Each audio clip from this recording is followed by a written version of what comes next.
Hello. Today we're going to talk about the ramp ups and the difficulties that they contain and how data can help us surpass these challenges and these difficulties and make our life much, much easier. And especially when it comes to handling different model launches and different shifts.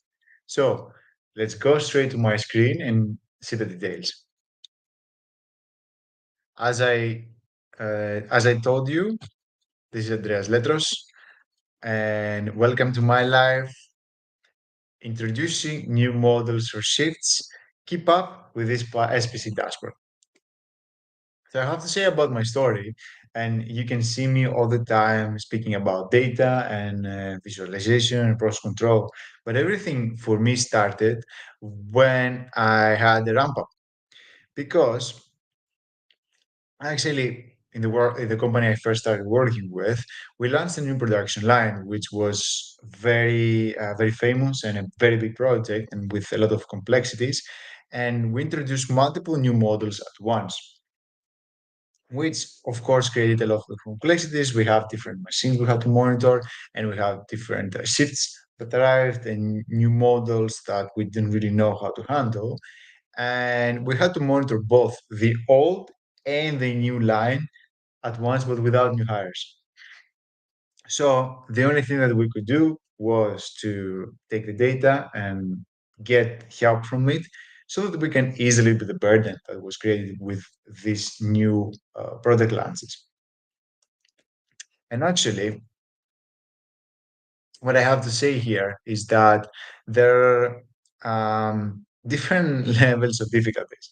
Is the first level when you have 5 to 10 models and just one shift that you have to monitor, and you're gonna keep the order pretty well with this complexity.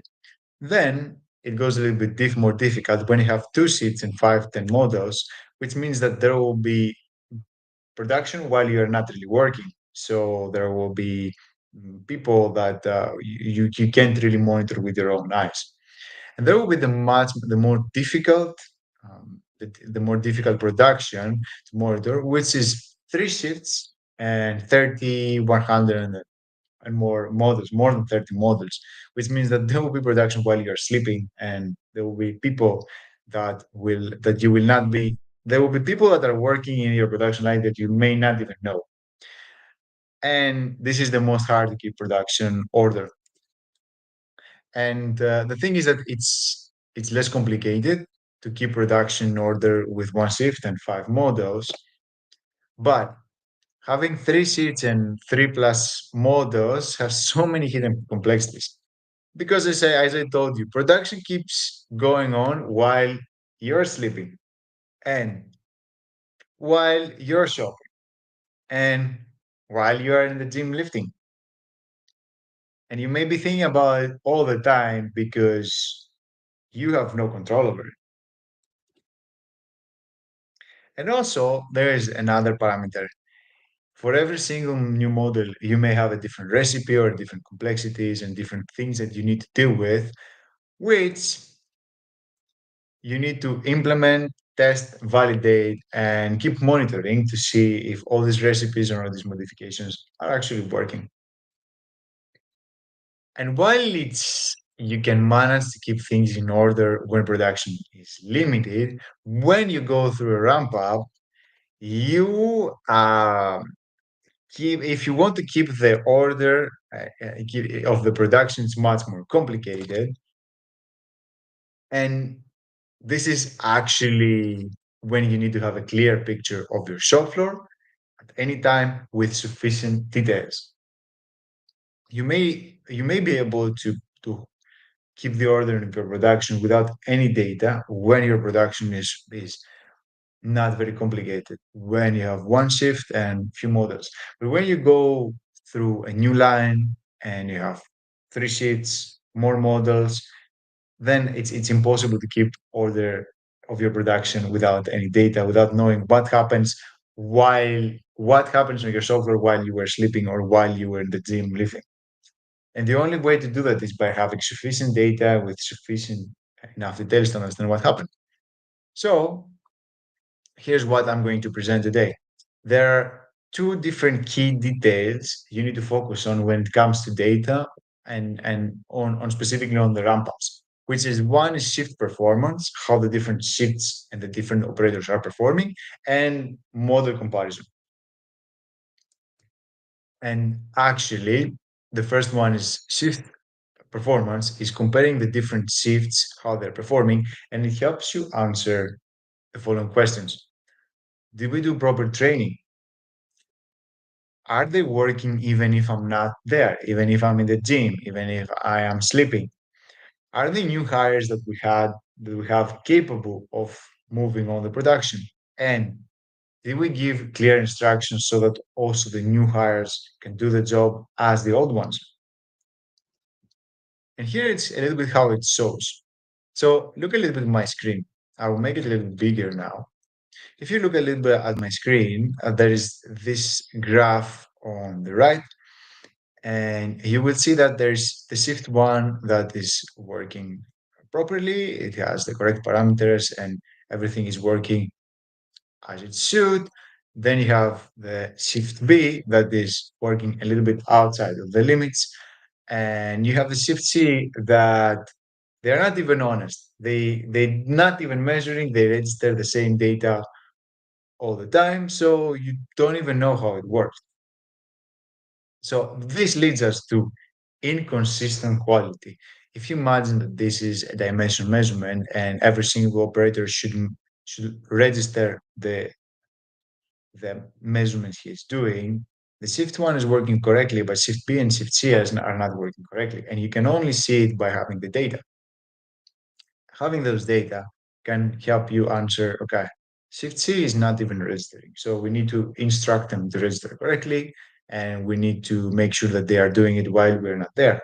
And shift P probably has to have wrong recipes, need to instruct them how to make the machine working, or maybe put the shift A, uh, train the shift B so that you have more consistent quality. Then we have another example. Let's see on my screen, there is a graph. So that shift one, while there was shift one, you had exceptional quality and all the data were inside the tolerances. While when you changed and went to shift B, you started having inconsistent quality and you started having data under the tolerances, which means gives you inconsistent quality, and it means that probably shift 2 is using different recipes, they are not trained correctly, and obviously you have to put shift A to train shift B. And this is a little bit how to see it in a different perspective, because maybe you want to compare the different shifts with percentage of scraps, for example. And imagine that in this case, you have the person that is responsible and he's looking at this tablet and he's saying, okay, this is a little bit like extreme example, and it's not going to be like that. But okay, shift A is creating 32% of scrap, and shift B is creating 1% of scrap. Why shift A is creating that much scrap? Did we do correct training? Did we train correctly the shift A? Are they working while we are not there? Maybe they have inconsistencies because they start working very early in the morning before we go in the office, so they don't work and they don't pay attention as they should be. Maybe the shift they are new hires, so they don't really know how the machines are working. And by having data and correct data and with sufficient details, you should be able to answer those questions, and especially in the ramp up.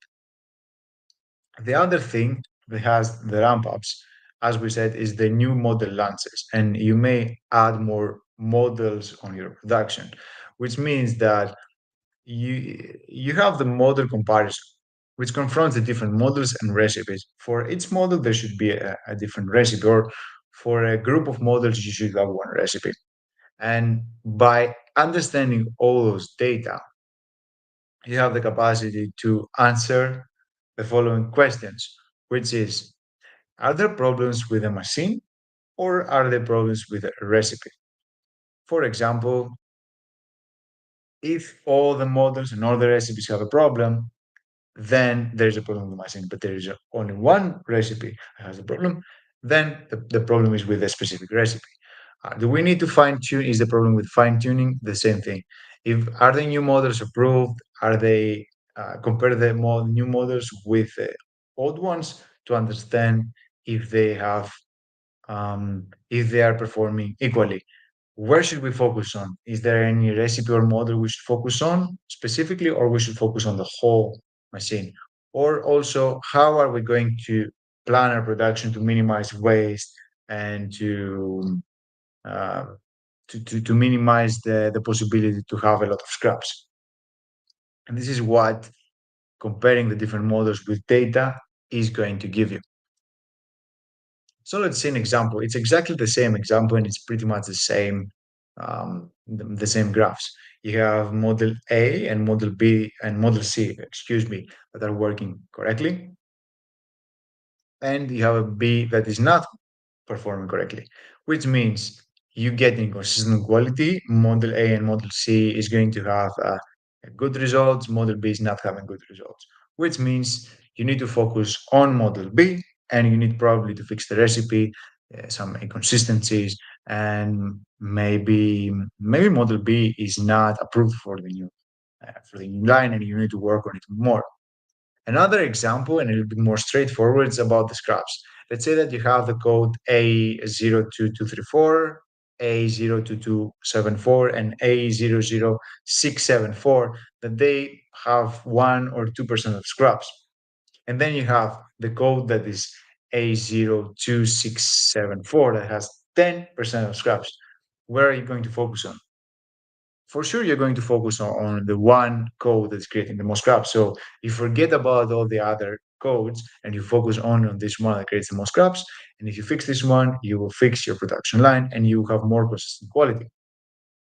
Or which could mean at this case that this code is not approved for the production, it needs to work with the R&D a little bit better, or you need to fix the recipes, or you need to fix the machine to be able to handle the specific model. But at least you know where to focus on. You don't really have to focus on all the products at once. So if we arrive to this point, I will show you a little bit how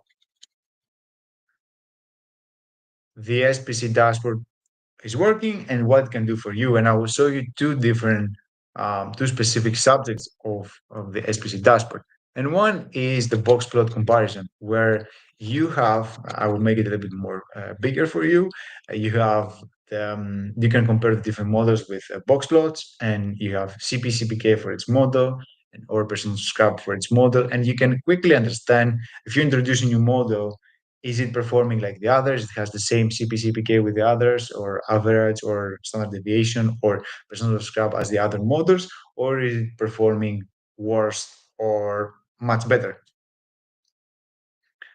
And the same exactly visualization goes for shifts. CP/CPK per shift. Is this shift is working as the others? Is it working worse? Is it working better? Is there a shift that is has an outlier? And this way you can quickly see if there's some operators that need training, some operators that don't work properly, and understand, okay, if I'm not really at work, are they going to work the same, or are they going to not pay as much attention as they should? And the same can go also with lines. For example, if you introduce a new line, new production line that is twin or identical with the others, is it going to have the same performance, the same CPK, the same percent of scrap with the old line, or is it going to have more scraps, um, more problems, more quality issues than the other? And by doing this comparison, you can quickly answer the question: is there a problem with the machines? Is it an inherent problem of our production? Or is it something that we need to do some fine tuning? Or is can we solve it with just training? And this is, to me, that the root causes usually for most factories, because Most of the problems happen when there is not proper training. Most problems happen when the operators are not putting enough effort and enough attention to what they're doing, or it happens when the recipes are not very aligned. Because keeping up with the recipes probably it's a big problem. And when you have 100 recipes, you can have outdated ones, and uh, you can have dated recipes that are not working as properly as you should. So this is the SPC dashboard. This is how it works. Sorry, let me show you a little bit my face. This is how it works with the ramp ups. There are two different things that you need to focus on: the models and the shifts. And I will close by saying that without data, you're just one more person with an opinion. And I will close it here. Thank you for watching. Thank you for watching. As I told you, I started working with data because of the ramp up, because we needed to make sure that the new line is going to work. We didn't have new hires. So keeping up with the old line, with the new line, and with different multiple product launches, it was exhausting. And we needed to have the right information and with the right detail to understand what its shift is doing, how its model is performing. Is there a shift that is not working properly? Is there a model that should put more attention to? Is there a recipe that is not working properly? And when you have these two informations, you have much more leverage and much more an advantage when it comes to ramp ups. Of course, each factor is different, each production is different, and you have your own um, inaccuracies. So, thank you so much for watching, and I will see you in the next live.